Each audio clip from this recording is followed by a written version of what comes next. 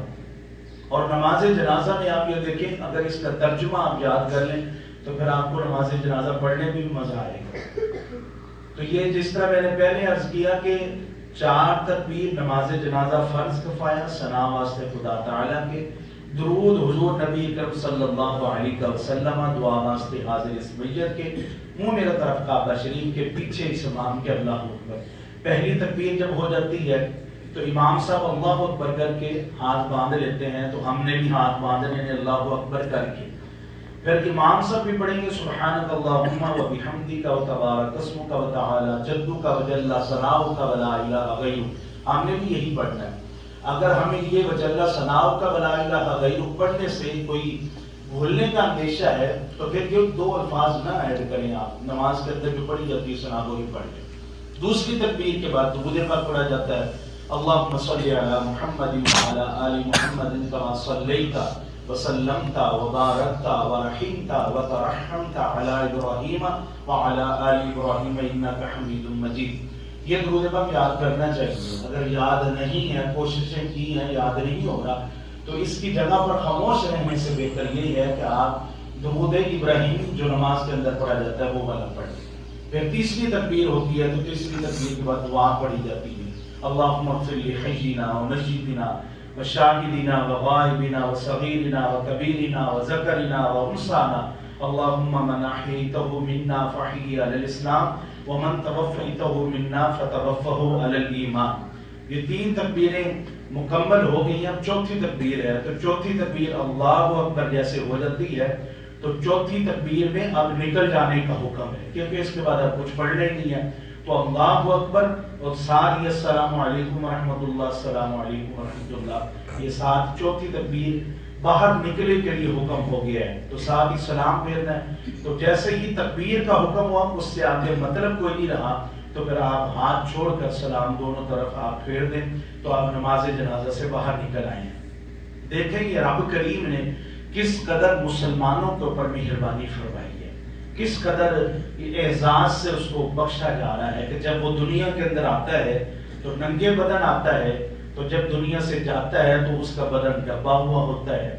اور کتنا خوش قسمت ہوتا ہے کہ جب آتا ہے تو ہاتھوں کے اندر آتا ہے، جب جاتا ہے تو 4 کندھے اس کو جیسے بادشاہ کی سواری نہیں جا رہی ہوتی، اٹھا کے لے کے جاتے، کچاوے پر لے کے جاتے. یہ پروٹوکول اس کو مل رہا ہے، یہ شان و شوکت اس کو مل رہی ہے. پھر وہاں پر اس کو رکھنے کے بعد پھر اس کی مغفرت ثواب بہت زیادہ ہے. اس میں ایک فضیلت سماعت فرما لیں تو جس طرح نماز جنازہ کے اندر اگر 40 افراد کھڑے ہو جاتے ہیں تو 40 افراد کے کھڑے ہونے پر کوئی ایک شخص اللہ کا ولی ہوتا ہے اور اس ولی کی برکت سے اگر کوئی مردہ گناہگار ہے، توبہ نعوذ باللہ، اگر کوئی مردہ گناہگار ہے، وہ گناہگار ہو کے فوت ہوا ہے تو اس اللہ کی ولی کی برکت سے اس مردے کی بخشش ہو جاتی ہے، بلکہ جو 39 کھڑے ہیں ان کی بھی بخشش ہو جاتی ہے.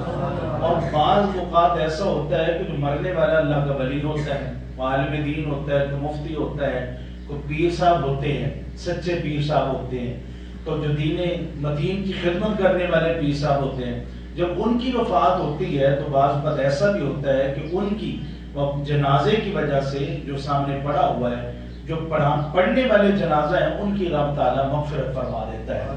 تو یہ نماز جنازہ کا بہت زیادہ فائدہ ہے. ہمیں کوئی جانتا ہو یا نہ جانتا ہو، ہمیں نماز جنازہ جب مل جائے تو ہمیں فوری طور پر نماز جنازہ ادا کرنی چاہیے، وہاں پر شامل ہونا چاہیے. یہ ضروری نہیں ہوتا کہ واقفیت ہو. پہلے میں نے عرض کر دیا کہ مسلمان کا مسلمان پر حق بھی ہے کہ نماز جنازہ اس کو ملے تو وہ پڑھ لے اس کا. اب آخر میں ہم نماز جنازہ کو دوبارہ طریقہ، میں نے کل آسانی کے ساتھ یہ طریقہ سمجھانے کی کوشش کی تھی کہ آسانی کس طرح ہوتی ہے. تو یہ آپ حساب لگا لیں کہ یہ 4 پائی ہے، تو 4 پائی میں مردہ اس کا منہ اوپر کی طرف ہوتا ہے، تو اوپر کی طرف مردے نے منہ کیا ہوا تو ظاہر ہے اس کا یہ سیدھا کندھا آ گیا. تو سیدھا کندھا ہے تو آپ نے جب کندھا دینا ہے تو یہاں سے اسٹارٹ کرنا ہے. یہ پوری 4 پائی ہے، یہاں سے اسٹارٹ کریں، یہاں سے کندھا دیں اور جاتے 10 قدم آپ چلیں. 10 قدم کے ساتھ جیسے آپ نے کندھا دیتے ہیں نا لوگ تو ساتھ آواز بھی لگا دیتے ہیں کلمہ شہادت. تو کلمہ شہادت کی آواز لگاتے ساتھ پڑھنا بھی ہے پورا کلمہ، اشہد ان لا الہ الا اللہ وحدہ لا شریک لہ واشہد ان محمدا عبدہ ورسولہ۔